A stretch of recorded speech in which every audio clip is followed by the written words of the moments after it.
आइए बढ़ते आगे और फोकस करते हैं पाम ऑयल पर। पाम ऑयल में जो तेजी से गिरावट आई है दामों में, उसका फायदा किन कंपनियों को मिलेगा, इसका पूरा जायजा दे रहे हैं आपको वरुण दुबे हमारे साथ इस वक्त। वरुण बताइए। तो अनिल जी, हमने देखा है कि पाम ऑयल की कीमतों में अच्छी खासी गिरावट हुई है। मलेशिया में जो पाम ऑयल है उसमें गिरावट हुई है, 1.5 महीने के निचले स्तर पे पहुंच चुका है। सूरजमुखी, सरसों, जितने भी ऑयल है सबके सब गिरे हैं। अब इसका सबसे बड़ा इम्पैक्ट अगर आप देखेंगे तो पैकेज फूड्स और साबुन बनाने वाली कंपनी जो है उन पे होता है। आप देखिए, पाम ऑयल सस्ता होने से आपका जो साबुन है वो सस्ता हो जाता है। क्यों?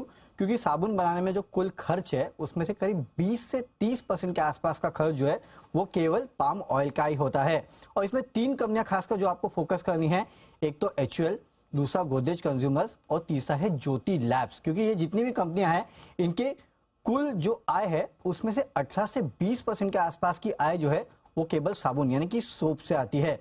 तो ये तो सबसे इंपॉर्टेंट हो गया कि साबुन बनाने वाली कंपनीज को इसका फायदा होता है। दूसरा, जो स्नैक्स बनाती है यानी कि आपकी जो प्रताप स्नैक्स जैसी कंपनी से, DFM फूड्स तो अब चलिए लीग से बाहर हो चुकी है, लेकिन हाँ, प्रताप स्नैक्स जैसी कंपनी से उनको इसका बहुत बड़ा फायदा होता है। क्योंकि इन कंपनीज के लिए कुल रॉ मटेरियल खर्च जो है उसमें से 15 से 20% के आसपास का खर्च जो है वो पाम ऑयल का होता है।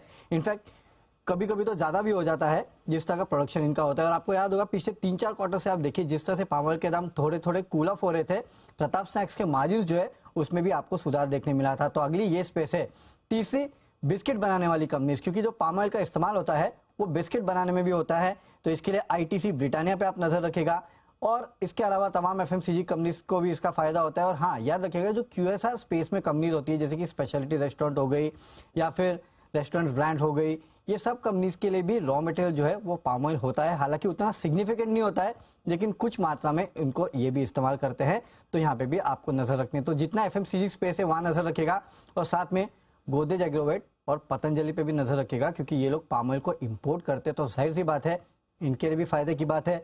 तो तमाम वो कंपनियां हैं जहां पे आपको नजर रखनी है, खासकर पतंजलि, गोदरेज एग्रोवेट और साथ ही साथ साबुन बनाने वाली कंपनी और स्नैक्स बनाने वाली कंपनी जो है उनको बड़ा फायदा होगा। यहाँ पे रडार पे रखेगा। सब कंपनियों को फायदा होना है, इनको सबको फायदा होगा। पतंजलि, गोदरेज एग्रोवेट, साथ ही आपकी ब्रिटानिया नहीं, HUL, गोदरेज कंज्यूमर, ज्योति लैब्स, ये साबुन बनाती है इसके लिए।